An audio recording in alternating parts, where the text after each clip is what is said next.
There might be some rain coming through.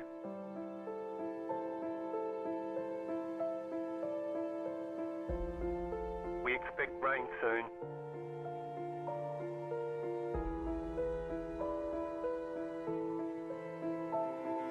Rain is close.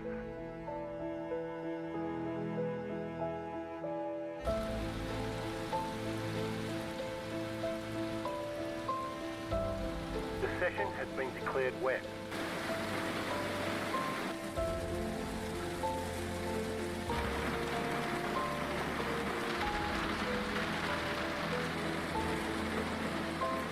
No sign of this rain stopping.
Hello everybody and welcome to the first round of the IRSAL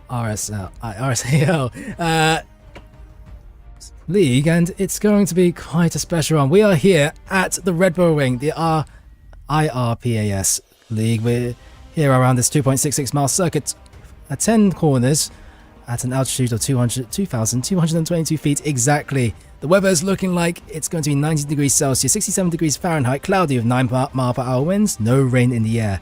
My name is Jarvis Corrid. I will be your lead commentator here today, and alongside me is Patrick. Say hi, Patrick.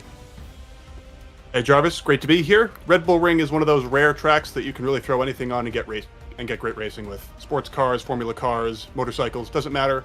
I'm sure we're going to see great action today, and combined with the excitement of a brand new league season, we're in for a treat. Especially because of the fact that it's only round 1 out of 12 starting here at the Red Bull Ring. The next 3 rounds are confirmed: Miami, Suzuka, Road Atlanta from 2 to 4, but then from 5 to 11 it's to be determined depending on season 4, and Bathurst is your confirmed final round. This is what the race format looks like at the moment, and it is currently a 45-minute race. Drivers have had about 10 minutes of qualifying to contend with, unlimited tyre sets, 2 fast repairs, 11.5 no DQ incident limit, you get a drive-through penalty if you do so, open setup, 60% max fuel, and now our drivers are getting ready to grid at the moment. That's right, Jarvis, and we'll get a look at our starting grid soon, but first let's just highlight the fact that 11 incident points, that's all these guys are going to have for a 45-minute race with a mandatory pit stop. These guys hold themselves to a high standard. All right, starting on the front row, pole position, Thomas Smythe in the Pro Ferrari, alongside Jeremy Jukic, one of the league organizers, in his beautiful white, purple, and blue Corvette. And on row 2, it is going to be Harry Hartley Price in the Ford Mustang, alongside Oliver Wedberg in his blue and white Audi R8. We've got some great car variety here. You don't see a lot of Audis, but there is one. 5th place, Tim Reed, 4-time IRPAS Series champion in his trusty Mustang today, alongside Christopher Romero in the Aston Martin. On row 4, we have our Pro-Am class pole sitter, Nicholas Meyer in the Fendai McLaren, alongside Samuel Cruz in that beautiful synthwave Ferrari. Row 5, the sole Lamborghini in the field today, driven by Josh Hagee, alongside Pro-Am 2nd place starter, Garrett Cannon in the Porsche. Row 6, we got Rene Garcia in the Acura NSX alongside Nick Batista in the Corvette Hazard livery. Both of them are Pro-Am drivers. Behind them, Andrew Bone and Danny Poole on the 7th row of the grid in the Mustang and Porsche respectively. And behind them, Cameron Burke and Paul McHugh, Ferrari and Corvette. Mid-engine cars looking pretty popular at the moment. That makes sense. This track will love you for running one of those. Row 9, we have Brandon Mateo and Gerald Williams, Pro and Pro-Am respectively. And on row 10, we get to number 19, Jordan Butler, and our Am class pole sitter, Russell Elizondo, in the Porsche. Row 11, it's Matthew Sherwood, another Pro-Am driver, next to Am driver Mark Bray, once again, in that Porsche 911. And in row 12, Daniel Skripowiak in the BMW, and Gareth Whirl in his trusty Mustang, Am and Pro-Am respectively. Row 13, Brandon Young in the black and blue Porsche, next to Travis Fleming in his beautiful Corvette. Row 14, Dan Fendick, once again running that Fendai Racing Team Ferrari livery we've seen a few times already. And on 28th place, just ignore that guy, he doesn't matter, but he's got a good taste in liveries, at least with Chips Ahoy. Yeah, indeed, that's a mistake on my part. But regardless, yeah, drivers are currently out there doing their formation lap. It's a short racetrack, this, one of the shortest on in terms of it being a Grade 1 circuit. It's going to be an interesting one out there. Drivers taking some time to heat up the tyres. I mean, you've got a Ferrari, it is on pole, with a Corvette, Mustang, quite a varied amount of GT3 cars, as mentioned. And so it's going to be quite the exciting one. It will be Thomas Seif that lines up on pole ahead of Jeremy Jukic, Harry Hartley-Price in third, Oliver Wedberg in the Audi in fourth. That's your top four, and everybody will be in a 2x, I believe it is 13, 2x14 formation as we start our first round of the season, a 45-minute race. It's going to be an exciting one, isn't it? Yeah, that's right. The Red Bull Ring has all the ingredients you need despite its simplistic layout for excellent racing. Long straights, heavy braking zones, tons of elevation change. It's a real challenging gauntlet for every car, every driver, and it's sure to produce some fireworks over this 45-minute race.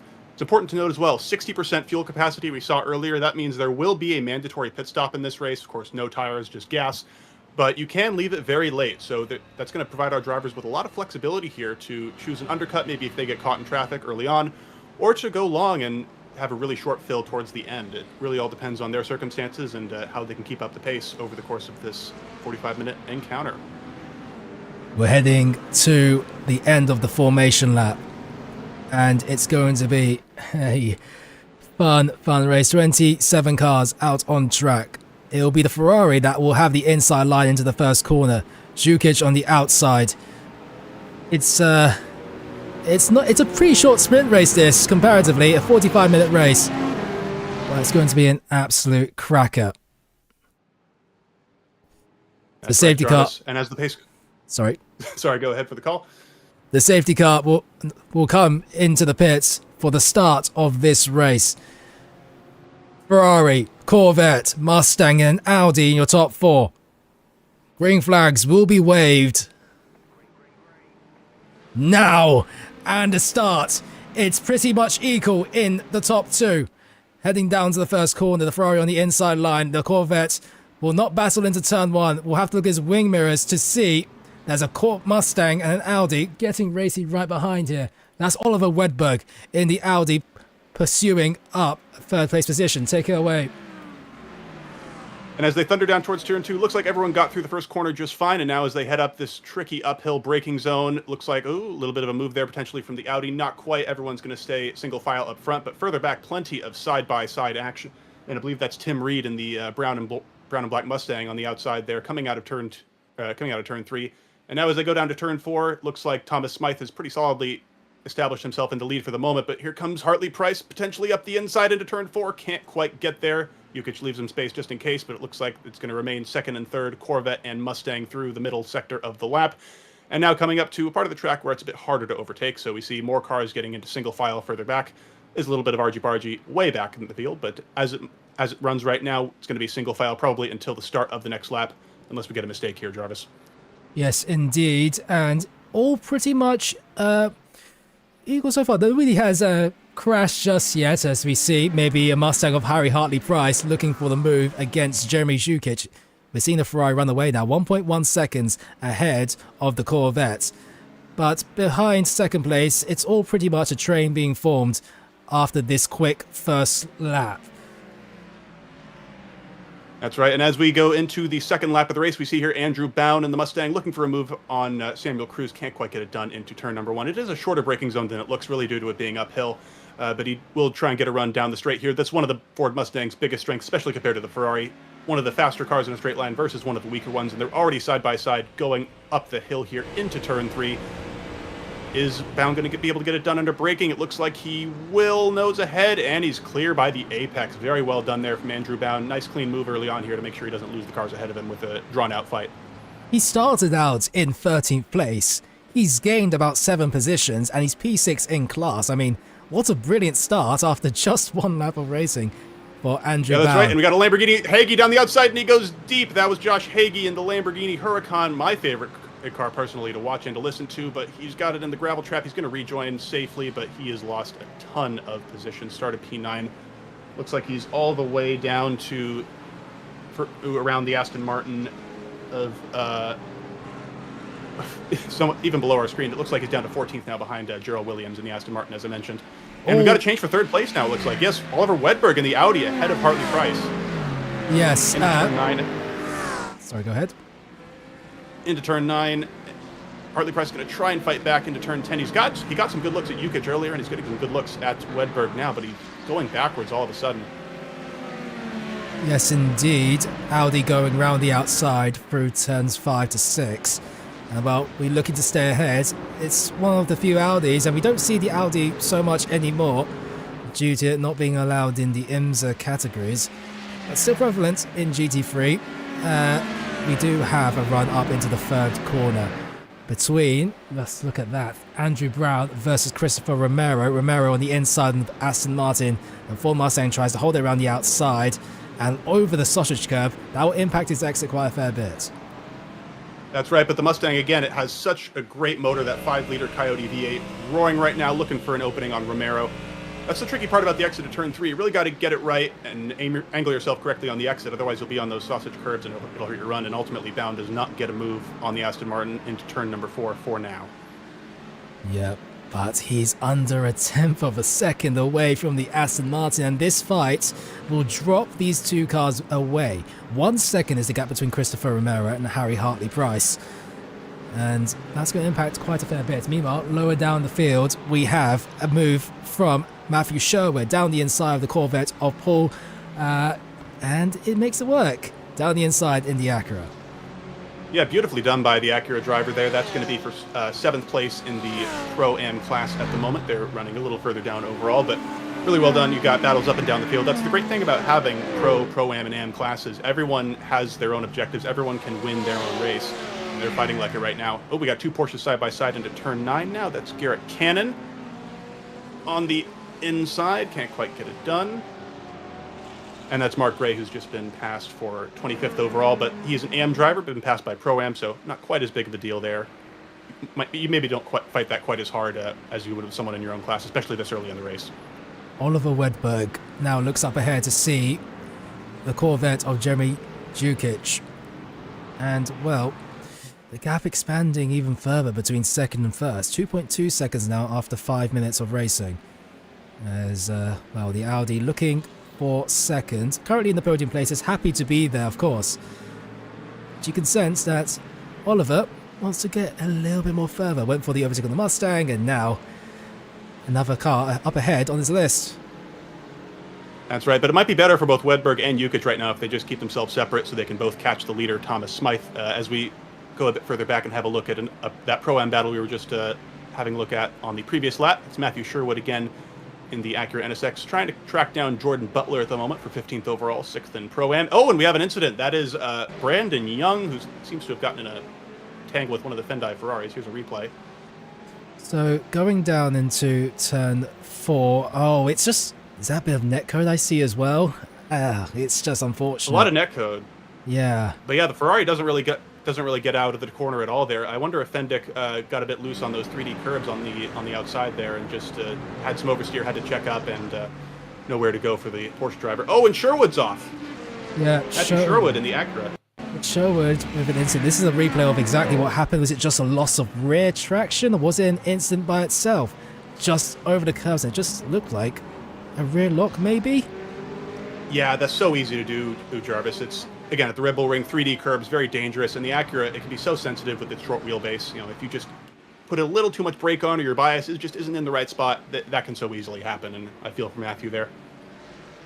Looking at this fight once again for 4th place in GT3. Christopher Romero versus Andrew Bown. And 2 tenths of a second, they're still dropping back even further away. 2 laps ago, about 1 second. Now it's 2.1 seconds. Meanwhile, Jarrell Williams and Jordan Butler going side by side, the Aston Martin BMW. Another great battle in the Pro-Am class here. This is for a top 5 spot. BMW attacking Aston Martin. It's going to be round the outside into turn 7. Couldn't quite get the drive out of 4 to finish the move. And Williams will hold on for now, but that is a tooth and nail scrap, and there's plenty of space right now because Sherwood spun. Sherwood was the car behind these two, and now that gap that's opened up where the Acura was has surely emboldened Butler to get a bit more aggressive and potentially catch those top 4 that are pulling away right now in Pro-Am. Well, we haven't seen much of Thomas Seif ever since the start of this race. He leads it ahead of Jeremy Jukic, but Jeremy Jukic is catching up slightly. The gap is now just 1.5 seconds and starting to pick up the pace even more further. Meanwhile, in the background, look at that, a battle, three-car battle. 3 wide out of turn 1. Take it away. 3 wide out of turn. That's going to be Tim Reed in the Mustang pulling ahead of the Ferraris of Samuel Cruz and Christopher Romero. It looks like he's going to steal 7th place away from both of them. Great stuff there from the Mustang driver. We didn't see how that battle started into turn 1, but we saw how it ended. And the 4-time champion really showing his pedigree at the moment, up into the top 7 now and potentially ready to chase down that 5th place spot of Andrew Bown. Meanwhile, Nicholas Meyer, leader in GT3 Pro-Am. He has got 2nd place of Rene Garcia right behind him. As we see above again, swap of positions heading into turn 5. Yep, Samuel Cruz coming back at Tim Reed. He's going to have to go around the outside into turn 7. Couldn't get the move done out of 4. Just like we saw with Romero and Bown last lap, he's not going to be able to finish that. Oh, but he's sticking it around the outside. That Ferrari having great rotation through these mid-speed corners. Just keeping there on his wheel. They're still side by side. He's going to power ahead. Wow, Samuel Cruz with the outside line. Looks like he's going to get the extra momentum, and that's going to put his nose ahead into turn number 9. The question is, can he hold it? Can he get it stopped into braking, or will Reed cut back? Oh, there's contact door-to-door through there into turn 10 now, and Reed takes the position back. This is an incredible battle. And now look at the 2 Pro-Am leaders we were just talking about. They've caught up to this 3-car battle in the Pro class, and things are about to get a lot more complicated for those 3 of Reed, Cruz, and Romero, unless Reed can power off into the distance now. And oh, here comes Meyer up the inside of Romero. Can't quite get it done, and someone spun behind. It's Garcia. He was 2nd in Pro-Am. No! Once again, the Acura sensitivity in these high-pressure situations, it strikes again. Difficult for a lot of these drivers to handle, even if it can be rewarding for it. That's rough stuff. Yeah, indeed. Josh Higgy trying to climb back up ahead of the Pro-Am drivers as Danny Paul goes down the inside of Cameron Burke, and that will allow the Hurricane to try to get past both of them. Of course, in different license classes, the championship points are classified differently, but yeah, the Hurricane will be looking to make 2 moves into 1 corner.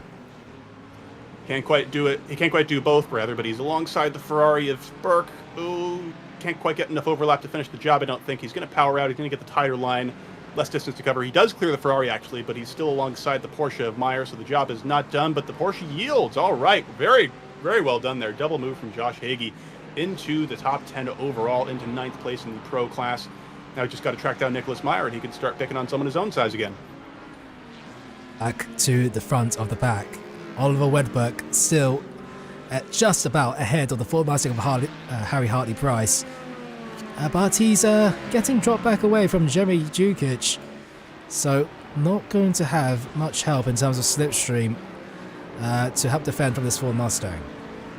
That's right. Jeremy Jukic seems to be the only one at the moment who can keep up with the pace of Thomas Smythe out front, and that means 3rd and 4th place are getting left behind, and Wedberg is going to be extra vulnerable here into turn 3. It doesn't look like Harry Hartley-Price is quite close enough to make a move under braking, but he has been pretty aggressive so far in this race. He's going to have a look.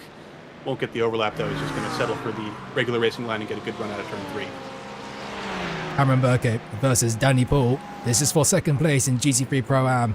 And it's the Porsche of Danny Paul onto the inside. Cameron Burke on the outside. Will he relent? They go exit side by side with each other. It's a drag race down into the next corner. It goes from right to left, and the Porsche will have the inside into here. It's a heavy braking zone. The Porsche creeping up further ahead. Will it brake later? Oh, absolutely it will. But the Ferrari looking at to hang around the outside. The 23 car not being able to make it work. It's Danny Poole up into second. Yep, Danny Poole making really great use of that superior Porsche traction out of the low speed in turn 4 there. But that little battle is getting Rene Garcia potentially back into the picture. We know how fast he is compared to the other Pro-Am drivers as we switch over to another battle here further back in Pro-Am between Paul McHugh, who has just gotten past the AM car, actually, of Daniel Szczypowiak. BMW driver still pressuring him a little bit. Nick Batista as well, trying to get past that BMW to gain a spot in the Pro-Am class, but nothing doing at the moment. Yes, absolutely, and the battle starting to develop once again between the Audi and the Mustang.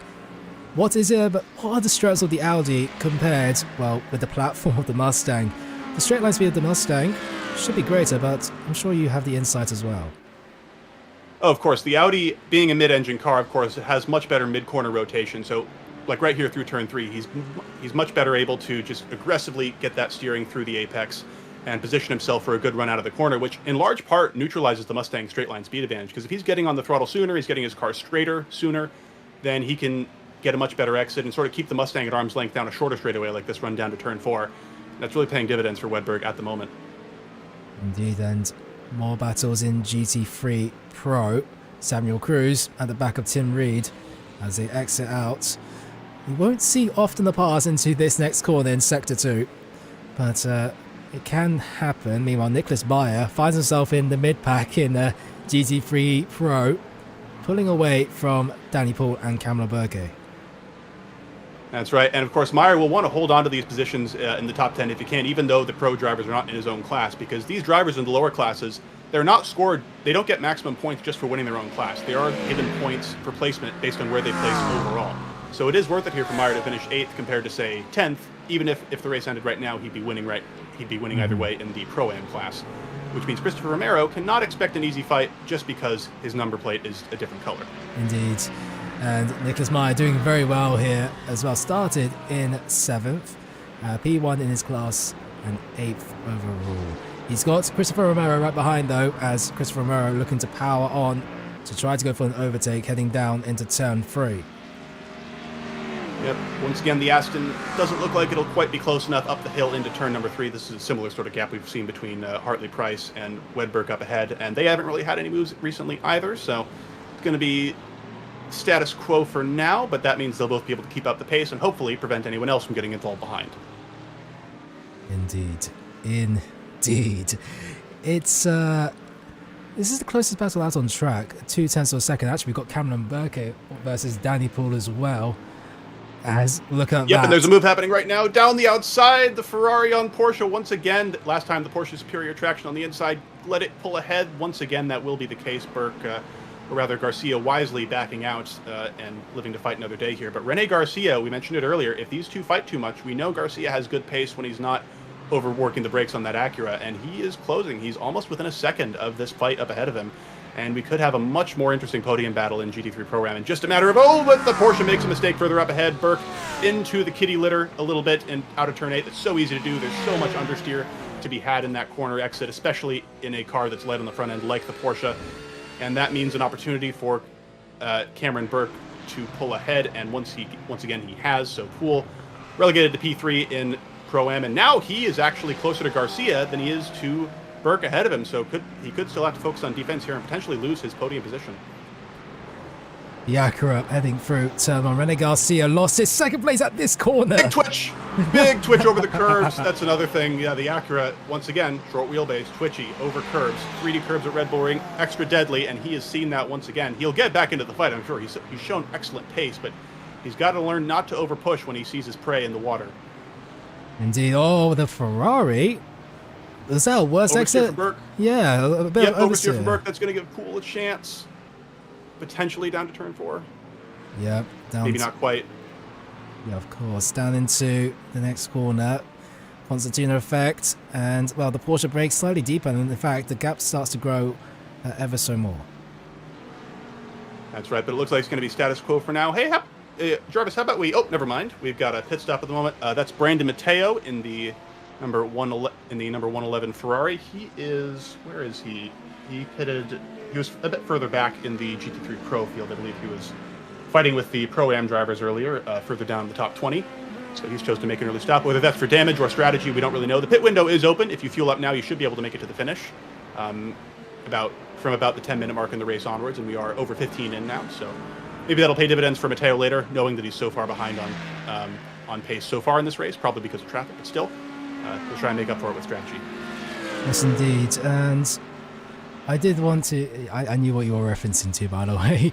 But, yeah, close battles still for podium places here at Pro. And also Christopher Romero trying to get past Nicholas Meyer. This is the closest that Romero has been to...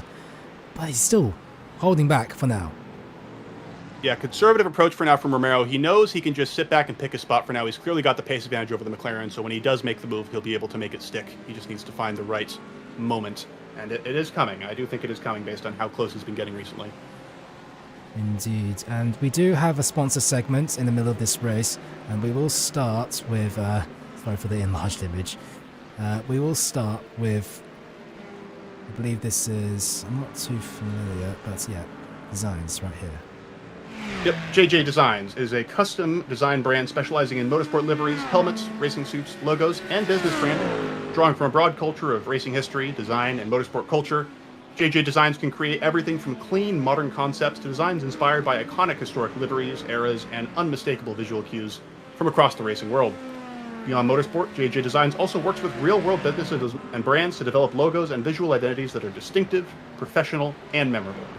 Whether it's a race car, helmet, suit, or business identity, every project is approached with the goal of creating something that fits the client, stands out from the crowd, and makes an impression, whether it's standing still or flying past you on track. All right, and now a break from the sponsor segment, as we do see Andrew Brown come into the pits for the first time as well, just as an update, and we'll go into our second sponsor segment right now. It's going to be Fast Fashion. That's right, Jarvis. Fast Fashion is the official merchandise brand of the International Racers Pro-Am Series, bringing the personality, competition, and culture of IRPAS beyond the virtual racetrack. Built around our passion for motorsport, Fast Fashion offers apparel and merchandise inspired by the league, its drivers, its teams, and racing community, with designs ranging from clean and understated to bold race-inspired looks. Whether you're competing on track, watching the broadcast, or representing IRPAS out in the real world, Fast Fashion gives you a way to wear the racing culture that you're a part of. Thank you very much. And then finally, we do have ESGI. That's right, ESGI, Eminent Signs and Graphics Incorporated. A family-operated C45 licensed sign company based in Signal Hill, California, specializing in custom signage, graphics, and LED retrofits. They serve both retail and wholesale clients throughout Southern California. With over a decade of hands-on experience, they offer top-tier craftsmanship, unbeatable pricing, and fast, reliable service you can count on. Thanks again to all of our partners who help our work here at IRPAS and Racers Nexus. And now, back to the racing action. We see that Cameron Burke versus Rene Garcia. Rene Garcia getting ahead of Cameron Burke. And this is how it happened for P12 out on track. The Acura trying to figure out a way past the Ferrari going into the gravel, and the Acura getting out of the way and subsequently getting past. Yep, we saw Burke benefit from that earlier when Danny Poole went off the exact same spot, exit at turn 8. It's so easy to do. It just shows how easy it is to understeer wide out there. Meanwhile, it looks like Danny Hagee has just pitted in the Lamborghini from P10 overall. He's one of the other pro drivers that's further behind the rest of the field on track, so makes sense he'll try and undercut and gain some time that way and get back in the fight. Meanwhile, up here we have a battle in the GT3 Pro-Am division, a bit further back in the Pro-Am, but we've got 4th, 5th, 6th, and 7th in class, all really close together here with the BMW of Jordan Butler, Corvette of Paul McHugh, the Mustang here of Gareth Earl, and actually the GT3 AM class driver of Daniel Skritzpoviak, who I believe is our biggest mover so far in this entire race. He started back in 23rd, but he's gained 6 positions during the race. Oh, no, actually, Earl has gained 8 in the race, but both of them have been doing a great job so far. It's great work, isn't it? My goodness me. Swift moves, keeping it clean, and wow, they're in great positions. Meanwhile, yeah, we still got Oliver Wedberg ahead of Harry Hartley-Price. A flash of the headlights from the Mustang. What could you indicate that towards?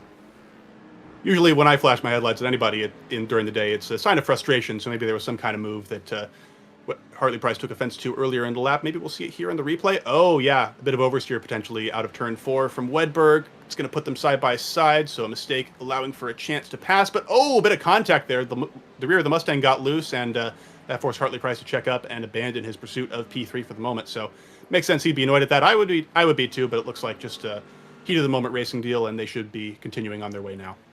Yes, and they will do. 2 tenths splitting between the Aston and the Audi. Is that a move that I sensed from the Mustang? That was definitely an action to do that, but just not enough against the Audi to go alongside him. Yeah, that's right. Hartley Price hasn't been shy about showing his nose at any point when he's following close behind these drivers today. First Jukic and then Wedberg. We've seen that with. Meanwhile, our GT3 AM class leader back here, Daniel Skripowiak. By the way, Daniel, if you want to contact us after the race and let us know how your name should be pronounced. I'm sure I've been getting it wrong, but he's been doing a great job so far. 16th overall, first in the GT3 AM class, and currently chasing down the Mustang of Gareth Earl. Our 2 biggest movers in the race so far, looking to make even bigger moves at the moment. Yep. My goodness me, he's doing well like that. That is that Hurricane getting past the Porsche of Garrett Cannon. And yep, Josh Hagee fresh out of the pits. That is GT3 Pro driver versus a further back Pro-Am driver, so no contest there. And good for Hagee. He'll need to get some clear track ahead of him to make this undercut strategy work, so he's getting it. Good job. Yes, indeed. Oliver Wedberg versus the Ford Mustang once again, and this is a gap down to under a tenth of a second. The Mustang having to go around the outside, the Audi defending on the inside. In towards the apex, the Audi gets the better of the Mustang, and, well, for now, it looks like it's the Audi ahead, but who gets the better exit? That's the most important part. But I think, yeah, the Audi's probably the Mustang, but at the same time, that's once again the rotation of the Audi at work. He took a tighter line into the corner, Wedberg did, but he still got that car around the apex and in the direction he needed for acceleration pretty quickly, and that's allowing him to stay ahead still in P3. Meanwhile, further back, we've got another pass involving the GT3 AM class. This time it's Mark Gray, who I believe is 3rd in class at the moment, getting passed by the Pro-Am driver of Matthew Sherwood, who we saw spin out earlier in the Acura. He's on a bit of a recovery drive, but making up another spot now. That'll make him feel good for sure. Indeed. Let's have a look back at the fights for the podium. And once again, Hartley Price showing Wedberg his nose into turn 9, though. That's a bit more risky. Not going to work once again into turn 10. Still nothing doing. This has been a great battle, though, got to say. The fact that these two are still so close together. First and second place are pretty spread out now. The gap's 4.3 seconds, with Smythe continuing to pull away from Jukic. But we do at least have one great battle for an overall podium place. Hartley Price, once again, showing his nose. But he can't quite get a move into the short braking zone of turn 1 as they thunder down and towards the hill to turn 3. Do you think that showing a nose puts on the pressure, have the car in front a little bit more chance of mistake by looking at his mirrors way too much? What is the tactic, the driving tactic, the mind game tactic of showing your nose into every corner here and there? Yeah, what you're really wanting to do there, Jarvis, is just to make the driver you're chasing feel like there's a legitimate threat that they could be overtaken at any moment, that you could try a move at any point and it could potentially work. You want them to alter their line to go more defensive to account for that. And that way, they're off the racing line and they're losing time to you while you stay on the racing line and get momentum for an overtake. But it hasn't really worked on Wedberg so far. I would expect the Swedish driver to be pretty cool, calm and collected, and that's exactly what he's been, as we see Travis Fleming in the Corvette pulling into the pits from P10 in the Pro-Am class. And we have another battle once again. Nicholas Meyer, the Pro-Am leader, still holding off Christopher Romero in the Aston Martin. This is a really impressive showing from Meyer, got to say, Jarvis. He's not really keeping up with Samuel Cruz or anyone else ahead, but the fact that he's kept this position against pro-class competition for so long really shows his mettle, and he could be a threat to watch throughout the Pro-Am season if he's not promoted mid-season. I mean, my goodness me, Nicholas Meyer showing some great pace out there in the McLaren, the only McLaren in the top 10 overall. I mean, you've got a few Fords in there, you've got a few Ferraris in there, but the only McLaren in the top 10, and it's Nicholas Meyer. That's highly impressive. Yeah, exactly, and I really feel for him as well because, of course, the McLaren, it's the main car that I tend to run in officials, endurance races and such. And it's usually, at least recently, it hasn't been BOP'd quite as favorably as other cars that you see in the top 10, like the Mustang, like the Ferrari, like even the Corvette sometimes. So, but it's really not that much worse than the other cars in that category. So the fact that he's keeping it up there is really admirable, and I'm rooting for him at least a tiny bit. Exactly, as we do see Daniel I do wish I knew how to say his name properly. I think you've got it down pretty well, haven't you? He's getting. We'll make close sure we to know it Gareth after the Earl. stream. Oh, absolutely. We do apologise to Daniel for the lack of know-how to pronounce your name, but he's getting close to the Ford Mustang slipstream. This is not for a class lead, but for an overall position, as we do see McHugh get a black flag to return to pits. Yeah, it looks like Paul McHugh in the Corvette has perhaps gotten some incident points further back. Like we said earlier, 11 incident points for a drive-through. Even for a under an hour race like this, it's very unusual to have that little wiggle room to work with. So IRPAS holds its drivers to a high standard here, and McHugh could just be too many off tracks, could be an unlucky collision or two, but either way, he hasn't been doing so well in this race, and he'll look to scrape together whatever he can. Oh, Jukic is off. Second place overall. Jeremy Jukic has spun at the exit of the final corner, and that's going to demote him all the way back to 4th place behind the Mustang and Audi we've been seeing battle for so long. Here's a replay coming through Jochen curve on the 3D curbs into turn 10. Once again, just which he mid-engine cars, just a little bit too much brake at once into a bumpy surface. It can turn you around really quickly. We saw it with Sherwood earlier in the same corner, and with Garcia too, and now it's come to bite Jukic as well, as Harry Hartley-Price is in the pits, pitting from P3 overall in the pro class. Wow, what a development, gutting. Jarvis. I mean, that is gutting.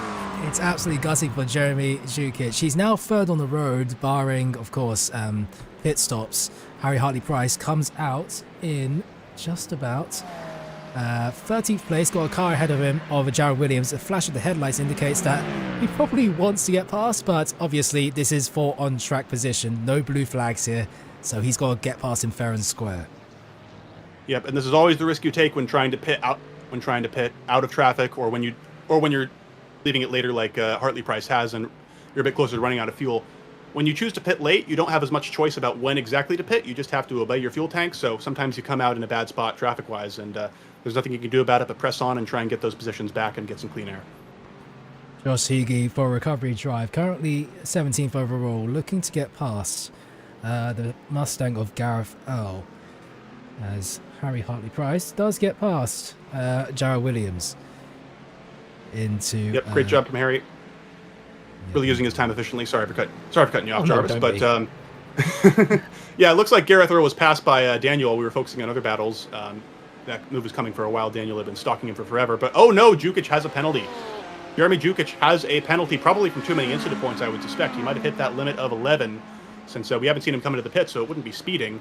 And that's even more devastating. Insult to injury for the Corvette driver, who looked like he had a podium position on lock here.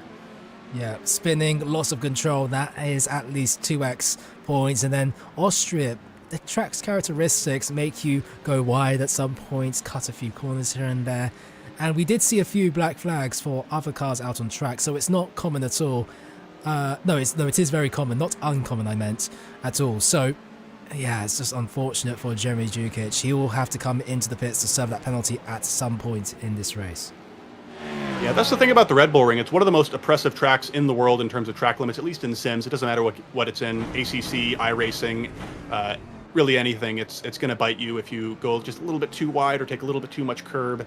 You know, it's easy to spin out or getting off track, and you could just seen that so far, despite his incredible pace. As we see the leader come in, Thomas Smythe pits from the lead in his Ferrari. He's done a good job to stretch the field this far. He'll have a shorter fill for the last 15 minutes of this contest, but in the meantime, Wedberg has chosen to stay out, so Oliver Wedberg in the Audi R8, in the sole Audi R8 in this field, in fact, has taken the lead of the race for the time being. Yes, indeed. Wedberg takes the lead on the road. Banning pit stops. Thomas Smythe stuck in the pit box for a little bit longer. He'll come out around maybe in the top 10, just about, maybe ahead of René Garcia as he comes through the final corner.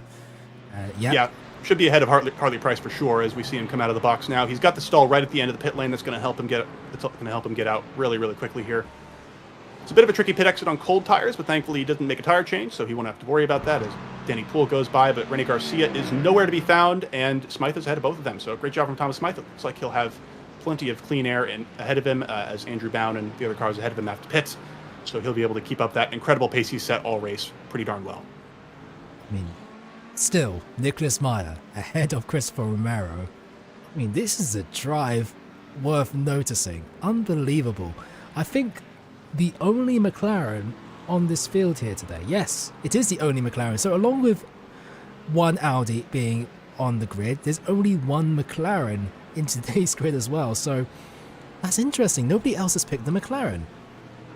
That's right. We have one of at least every all 11 GT3 cars here, but some of them only have one driver because, well, there's less than 30 drivers in this field, so not all of them can have multiple cars. Some are going to be more popular than others, especially BOP darlings like the Mustang or easily drivable cars like the Ferrari and BMW. But the McLaren, again, I say it all the time. It's very underrated. It's really not that much worse than the favorites at any given point in most races, and Meyer keeps showing it here. Top 5 now based on the pit cycle as Jukic comes in, presumably to serve his drive-through penalty before he gets his pit service after that. Yep, he's going to be gutted.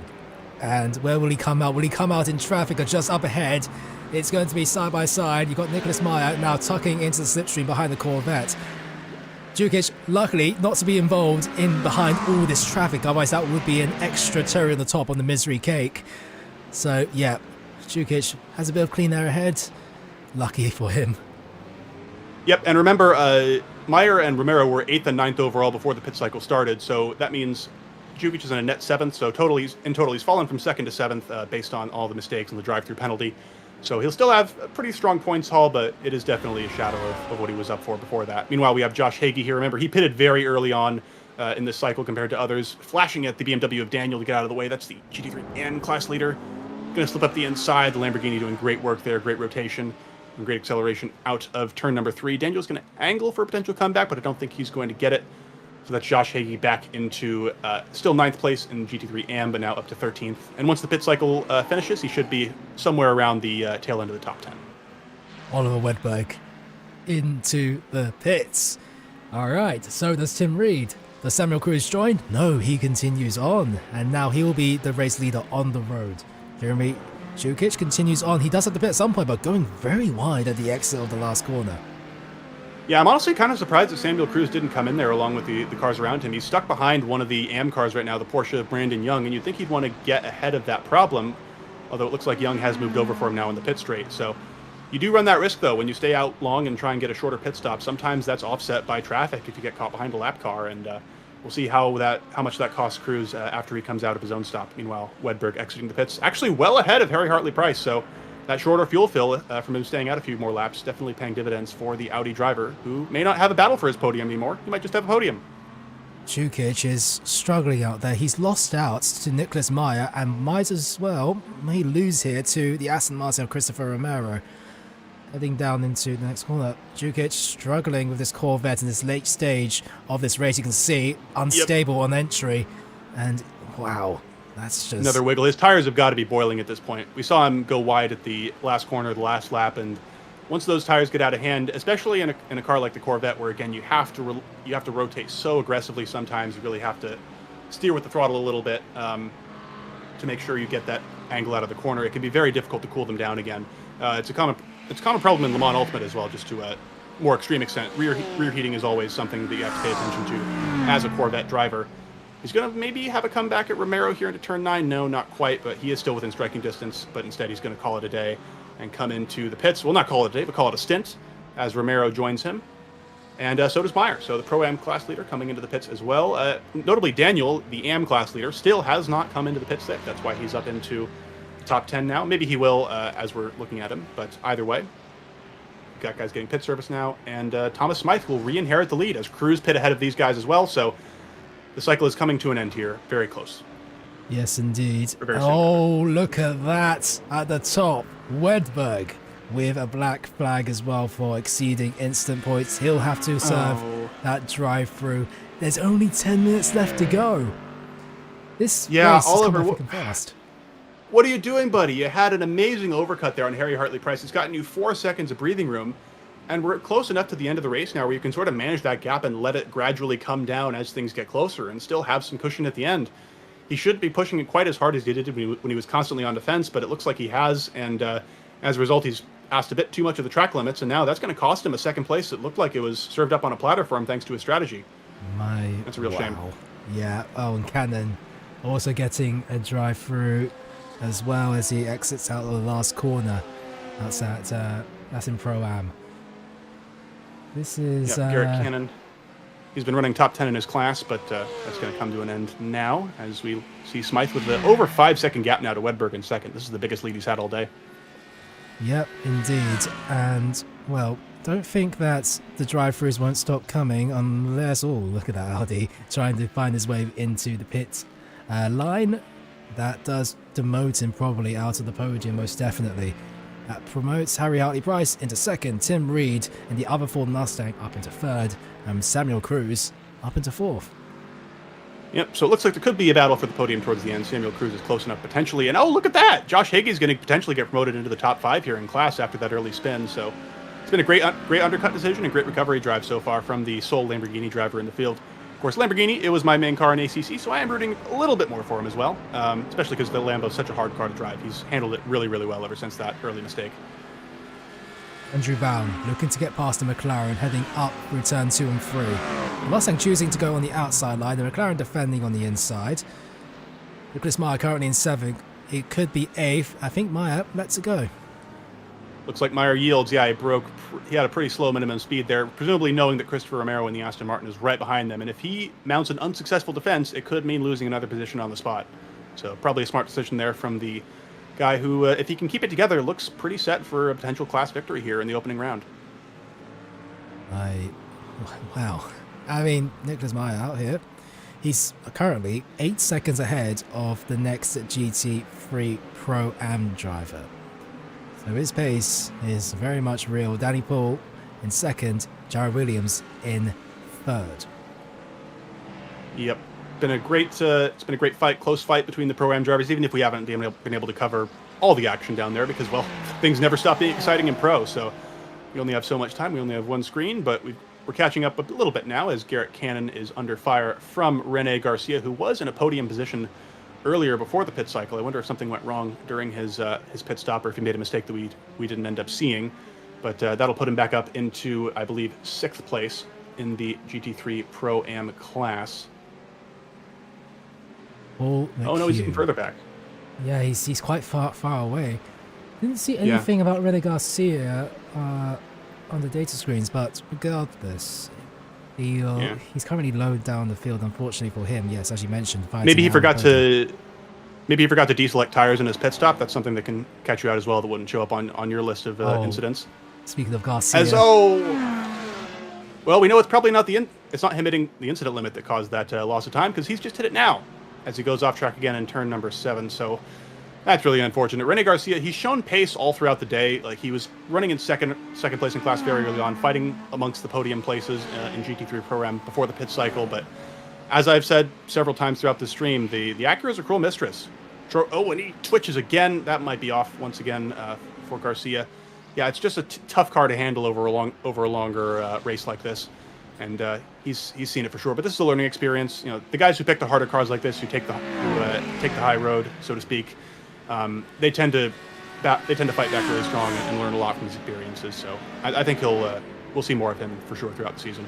Yeah, don't forget as well, it's an 11 instant points to get your first drive-through, but 5 more after that, you get another one. Oh, Romero getting a drive-through as we're speaking. Yeah, that's so not kind at all with these incidents at all, especially around the Red Bull ring. Very common to see that appear, especially if you go wide through the second to last penultimate corner, the first corner. It gets you very, very quickly, and so it has. 5 minutes left to go of this race. Yep, that's right. And I said earlier that Josh Hagey would potentially be promoted into the top 5 overall by that drive-through for Oliver Wedberg. He hasn't, but he still has a chance. He's still quite close. As we look back at Jeremy Jukic as well in the number 28 Corvette. It's been a rough second half of the race for him. He showed such incredible pace, much like Rene Garcia really in Pro-Am. They've had almost identical stories. You know, sensitive mid-engine cars that they get so much out of in terms of raw pace, but just those little mistakes have really added up and cost them a lot of track position here. Still top 10 in class, but could have been so much more today for Jeremy for sure. Yeah, Jared Williams still in the podium, however, 12th place overall. He's going to be happy with this result and allows the pass by Jeremy Jukic.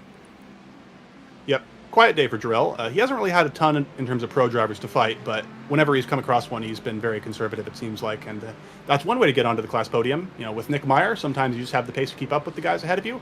Other times, if you're Jarrell, just exercise good judgment, keep it clean, pick your battles, and you'll have a 7-second lead over 4th place, as he does now. Oh, something. Oh, someone's up. That's Wedberg. Yes. Oliver Wedberg is out at the exit of turn 10, and the Audi. Oh, if we could get a replay of that. I wonder if he just lost it under braking, like we've seen several times from several drivers so far today. And now Josh Higgy will get promoted into the top 5, as I suggested he might be earlier. Yep, same thing as Jukic earlier, same thing as Sherwood, same thing we've seen several times. Just losing it on those 3D curbs, a little bit too much brake at once, locking the rears, and it just goes around on you. That is a tough pill to swallow for Wedberg. He's still in the top 10 overall, but again, with Jukic, it could have been so much more. Ends up 8th in GT3 Pro, 9th overall. Once he was driving in 2nd, and for the hopes at the beginning of this race, at the very least, to take the win. That hasn't come. And for Oliver Wedberg, it's going to be what could have been. It all kicked off with that drive-through penalty. And well, with 3 minutes left to go, he's going to be forgetting about this race, at least for the next round. Yep, he'll just have to focus on keeping his position now, keeping it on the track, and fending off potentially Danny Poole in the 82 Porsche. Shout out to Danny Poole, by the way. We haven't talked as much about him since the early part of the race where he was fighting with Garcia and Burke, but he's done a great job here. He's the 2nd GT3 Pro-Am car to touch the top 10 on merit. And it just goes to show, sometimes pace isn't everything in these races. These pro drivers, they have more pace than him, but we've seen Jukic, we've seen Wedberg, we've seen several others making mistakes, and over time, just by Danny knowing his car, knowing his limits, he's kept it on track, and he's being rewarded for it, and he'll get great points. He'll get a great points haul for sure here, as Romero comes into the pits to serve that drive-through we saw earlier. Indeed. We could be facing a fight for the final podium spot in GT3 Pro. Tim Reed versus Samuel Cruz on towards one of the final laps of this race, and we're going to see some last dash overtakes, if able, in the hands of that Ferrari. That's right. Jukic has fallen off. Wedberg has fallen off. Cruz was running 6th very early on in this race, 5th or 6th, but by virtue of, again, other guys making mistakes ahead of him and him keeping it on track, he's got a chance now against the 4-time champion Tim Reed. He's really closed up the gap. They were fairly close after the pit cycle, about a second and a half apart, but it's been a great job from the number 25 Ferrari driver to close that gap up even further and get him a chance at a potential podium's place here as we go on to potentially the last lap. We'll see when Thomas Smythe crosses the start-finish line to start his next lap. There he is. Yes. Okay. It's going to be cutting it close, isn't it? Price. I think this might be white flag waved. Indeed, it will be. Thomas Smythe starts the penultimate lap of this race, and he will go and have 10 more corners to try to get this win. Of course, he will do. Cruz has got a drive-through penalty. Just wide at Jockenrind curve. And he didn't have, when going out wide for that second to last corner, there's no time for you to go into the pits. So that time penalty, now a time penalty, will be applied after the race. And that means that Samuel Cruz will lose out to maybe Josh Higgy and maybe even Andrew Brown, and even lower than that as well. He's going to fall out of the top 10, Jarvis. It's a 45-second time penalty, I believe. It's always more punishing to serve it at the end of the race than it is to just serve it by driving through before the end. So that is absolutely devastating for Samuel Cruz, who in just one moment, one corner, one mistake, it goes from looking at a podium to looking outside, looking in at the top 10. Wow. 10 seconds left to go, however, and it's been Thomas Smythe's race to lose, and he hasn't lost her at all. The Australian has been formidable in this entire race, leading out when before and after the pit cycles were completed. But take it away. Yeah, Thomas Smythe, he has been nothing short of dominant today. That is the only word for it. There are other drivers who showed the same pace as him. Wedberg, Jukic, Hartley Price. Those guys were similar, but none of them had the consistency. None of them had the cool head that Thomas Smythe has had for all 45 minutes of this 45-minute race. And that is going to be his reward, coming across the line to win overall in our season opener for IRPAS Season 11. He has made a statement today for sure, Jarvis. Yes, Harry Hartley Price will finish in 2nd place. Samuel Cruz has to serve that driving penalty. Tim Reed will finish onto the podium. Other than Tim Reed, he finishes on the podium for the first race of the season. Andrew Bown will finish in, it says 5th on the classification, but no doubt that he will be up into 4th, I think. Most likely, we'll check in on that in a bit, but Nicholas Meyer, 6th overall after running 8th most of the way. Great job to our GT3 Pro-Am class winner. Josh Hagee was in 5th until very close to the end of the race. I wonder if there was late drama for him, but he still comes home 7th. Oliver Wedberg 8th. Danny Poole 2nd in class in 9th. Great job from him as well.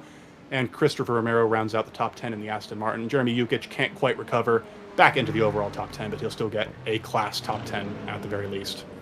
Gerald Williams with a podium in GT3 Pro-Am. He's going to be happy with that one. Jordan Butler, Cameron Burke, and Daniel will win in GT3 Am. Well done to the 888 BMW. He wins out there. As we see Gareth L come across the line. Cameron Burke also into the pits as well, trying to serve a drive through. Matteo gets a black flag. Has he? Yeah, Brandon Matteo. We've got one earlier. Oh, there's a spin. Porsche off there as well. I wonder if that's Brandon Young. It would be Garrett Cannon, actually.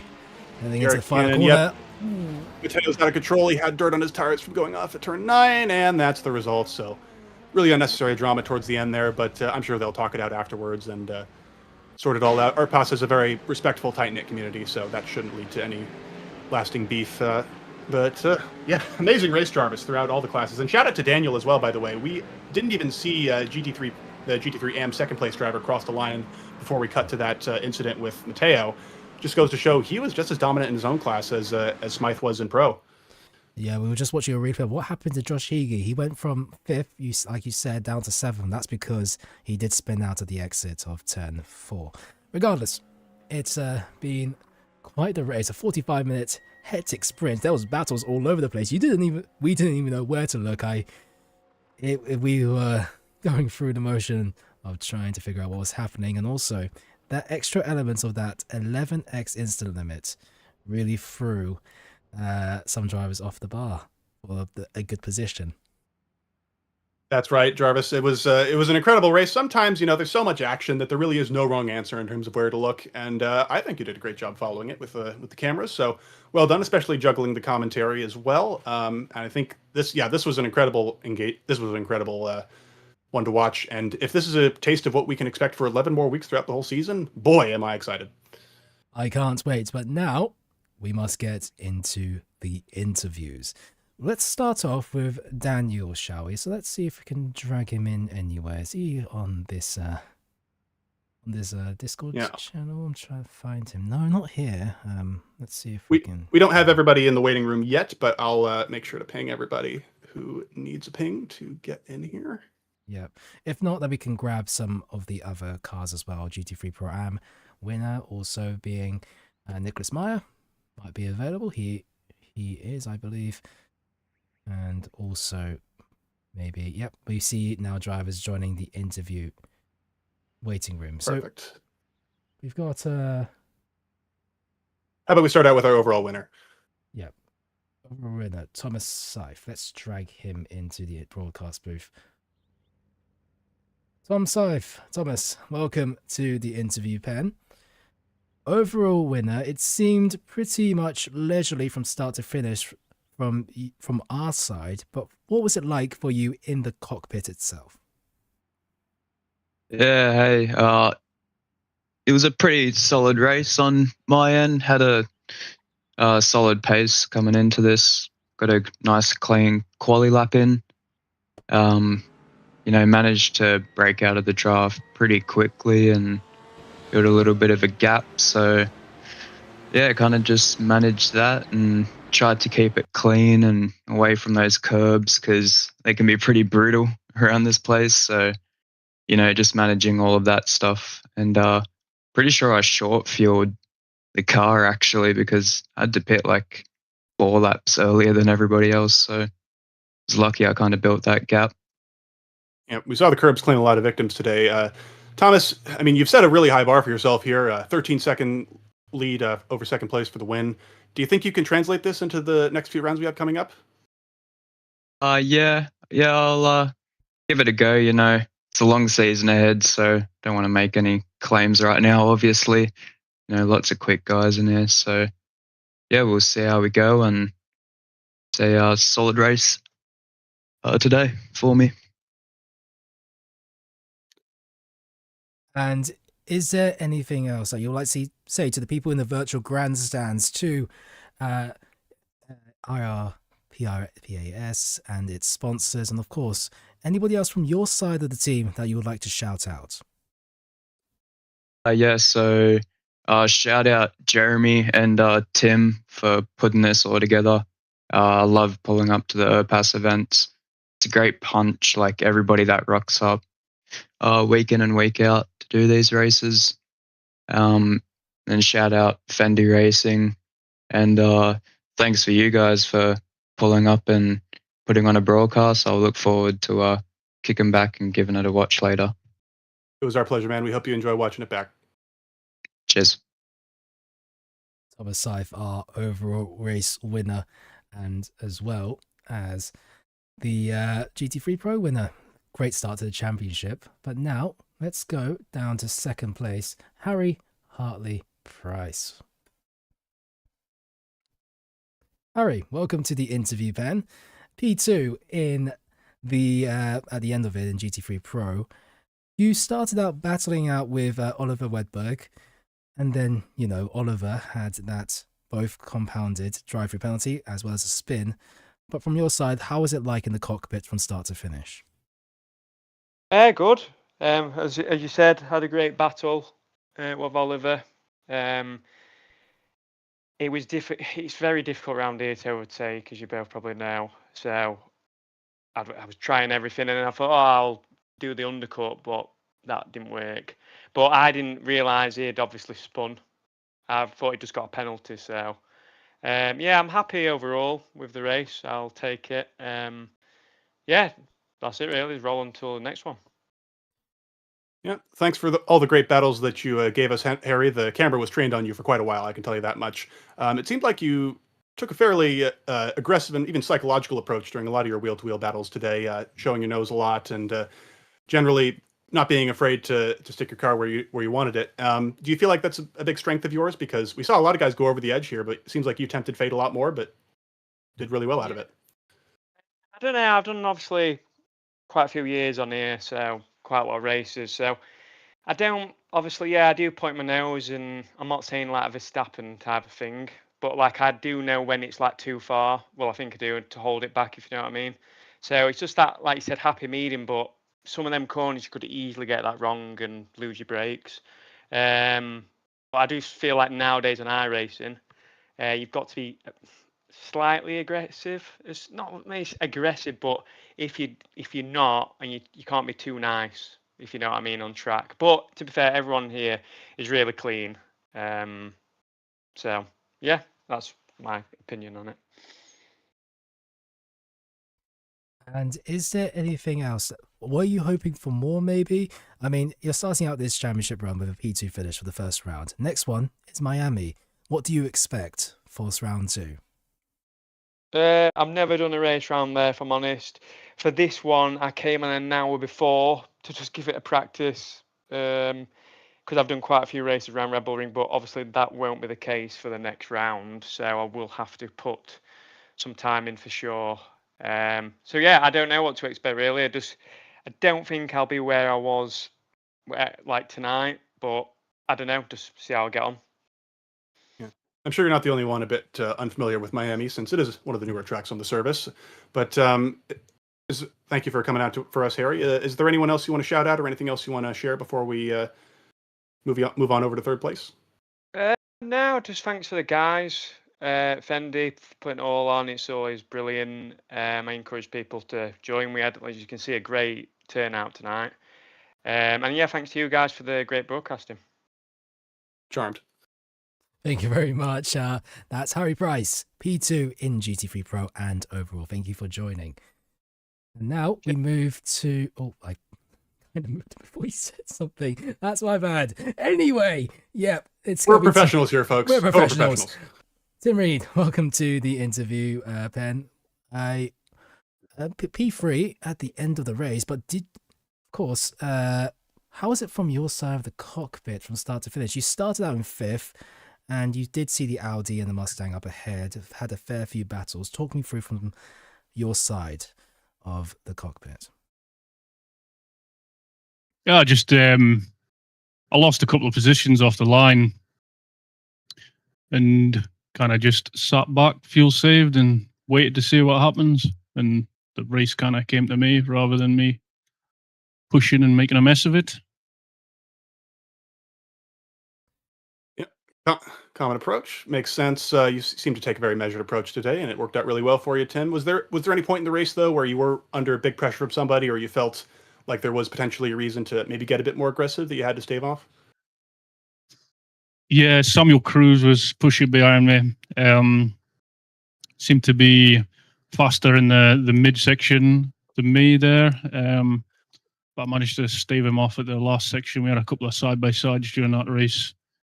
But yeah, I managed to keep him in the rearview mirror, thankfully. And looking up ahead to Miami, you've had a good start to the season in P3. How do you feel about the track, and are you hoping to do well there too? I haven't even bought it yet, so I've never driven there. I know it's tight. I know it's going to be close. Yeah, I've done some of these streets tracks before in this league. Like Long Beach had done pretty well, so I think we'll be all right. I'm not too worried coming into this next one. I think we'll be fine. Great. Makes sense you're confident. You've had a lot of success in this league, Tim. But before we move on, is there anything else you'd like to close out with? Anyone you'd like to thank or shout out? Yeah, just shout out to my pals that watch. Josh, Doogie, Michael. Shout out to all the drivers that turn up. This is going to be a good season. Season 11, the grid is absolutely packed. So good to see everyone. And yourselves, Patrick, Jarvis, thanks for joining in here and getting this broadcasted for us. It's nice to see. It was our pleasure. Thanks, Tim. Yep, thank Cheers, you. fellas. Take it easy. Take it easy. But that was Tim Reed, third place overall and in GT3 Pro. Thank you very much for joining. And now, I believe for our final interview, we have our GT3 Pro-Am winner, Nicholas Meyer. Nicholas Meyer, welcome to the interview pen. And found yourself in the mix with the other GT3 pros in the only McLaren out on track. Talk me through how it was like in your McLaren. Yeah, it felt good. Felt planted to the ground. Was able to just throw it into the turns, especially in turn one and the last turn going on the front straight. Well done, Nicholas. As a McLaren main myself, I was really happy to see somebody championing that, and you did a really great job, especially as a Pro-Am driver. You know, you really barely battled with anybody in your own class the entire race. You were up there in the top 10 with the faster class guys. Do you feel like you consider yourself somewhat of an equal to them when you're out on track? Do you have the confidence to just go all out with them no matter what? No, definitely not. I spent a lot of time on this track from the Gran Turismo days, so I think next week I'll plummet back to earth. Yeah, fair enough. A lot of people are saying that, though. Miami seems to be new to a lot of folks. Tim just said he bought it yesterday, so Okay, there you go. we'll see about that. Yeah, I mean, you're going very well there. I did want to ask, what was it about the McLaren that you that you chose it to run for this season? Just mid-engine cars for me just typically feel pretty stable, at least for my driving style. So kind of wanted to switch it up. I usually done the Corvette, but the Corvette gets a little squirrely, so I wanted to find a little bit something that's a little bit more steady. Yeah, fair enough. I love it for how safe it is as well compared to other mid-engine cars. It's a great choice for you, clearly, and hopefully you continue to have success with it. Thank you. Thanks for coming out, Nick. And that was Nicholas Meyer. I did want to ask, actually, before you go away, is there anybody else that you would like to shout out from the people in the virtual grandstands to IRPAS and its partners, and of course your side of the team for Fendi Racing? My teammates for the endurance races, Sam Cruz, that would have beat me if he didn't get a drive through at the very end, and Matt Sherwood. Thank you very much. Nicholas Meyer, winner in GT3 Pro-Am and taking the championship lead in that class. Thank you very much for joining, and we'll see you next week. Thank you. All right. And unfortunately, we don't have our GT3 AM class winner, Daniel, available for an interview, but we will make sure to shout him out once again. Finished, I believe, 14th overall. Yes, indeed. And well ahead of his nearest in-class competition. So once again, great job to Daniel for that performance in the number 888 BMW. Yes, indeed. And, well, that is all from our side of the commentary booth. We've had some excellent battles, late race dramas, and quite a few position shifts as well. A 45-minute sprint race is quite the adventure, and, well, Miami for a street race for the second round is definitely a choice, and I can't wait to see exactly what happens out there. Yeah, especially with a lot of these drivers openly admitting they are not very familiar with it. We could see a very different pecking order in terms of who's fast, who's not, compared to what we saw today. Two wildly different tracks, but both of them should produce excellent action, I'm sure. Real quick, I also want to shout out, I don't know if you're going to pull up the point standings, but I do want to shout out some of the bonus points that were awarded today. So if anyone is unaware about IRPAS' scoring system, they use IMSA points, and they award bonuses for basic things like pole position and all that. But one more thing, actually, you just joined the BC here. I want to shout out is that they give a 20-point bonus for having 0 incident points across the entire race. And there is only one driver who managed to get that done today. It is Mark Bray, the driver of the number 29 Porsche, who finished 3rd place today in GT3 AM, 24th overall. He is the only driver in the entire field who managed to avoid all off tracks for the entire race. So he'll get some bonuses for that. And I believe that would actually give him more points than second place Russell Elizondo, or at least very close to as many. So really well done to him, along with all the other drivers who ended up on their class podiums today. Indeed, I mean, these are the results that we have on screen. Yes, it was Thomas Seif in first place. Harry Hartley-Price and Tim Reed, we had their interviews, and well done to them. 25 laps led for Thomas Seif. As you mentioned, domination at its finest. 3 Ford Mustangs in the top 4. That's quite something, isn't it? Yeah, although I'm sure that'll change based on the track, of course. It's open setup, so it's not quite as uniform as it is in fixed, where the Mustang seems just to be dominant everywhere right now. I'm sure we'll see more cars come to the fore as we continue to move through this diverse schedule. Absolutely, of course. The mid-season calendar still yet to be decided, depending on what happens for iRacing Season 4. That's an update that all of us can't wait due to, well, changes to certain tracks and, of course, a new cars here and there. But from our side of the commentary booth, this is where the broadcast comes to the end. My name's been Jarvis Coyd. I mean, it's been a pleasure being pushing the buttons and everything. And Patrick Jacobson, for his debut commentary role in Racing NEXUS, have to shout that out. This is his first time, although if you had any context, you would think that he was experienced beyond his one day in the commentary booth. I mean, well done, Patrick. Oh, thanks, Jarvis. I'm no stranger to streaming, but it's my first time doing it for sim racing in quite a few years, so I really appreciate the opportunity from Racer NEXUS, and I hope we're going to continue to have just as much fun and just as many amazing moments here in the booth as we go through the next 11 weeks. Yes, and as you can see, powered by Fast Fashion, ESGI, Racer NEXUS Track Cams, Apex Sim Racing. Next race, September 5th. Don't forget to like, subscribe, and hit that notification button here on the Racer NEXUS channel.